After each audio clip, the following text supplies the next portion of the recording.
Так, праздничным концертом отметили День Победы ученики гимназии номер 1 города Туймазы. Здесь по инициативе директора и Курултая Башкир открыли бюст Минигалиши Муратову, командиру той самой легендарной 112-й башкирской кавалерийской дивизии.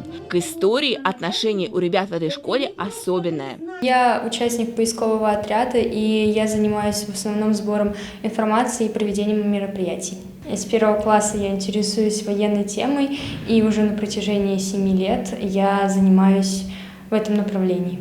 Так и формируется фонд школьного музея. Постепенно, кропотливо, но уже есть что показать и чем действительно гордиться. Кстати, ребята не только сами участвуют в поисках новых экспонатов, но и проводят экскурсии для всех желающих. Здесь представлены участники 112-й башкирской кавалерийской дивизии. Также здесь есть наши земляки, например, Фазула Контрашитов и также Шакир Гатиатуллин. В столице Башкортостана памятник первому командиру дивизии Минигалиши Муратову только будут устанавливать. Туймазы опередили Уфу. Татьяна Никитина, Нурислам Хариев специально для Горы новостей.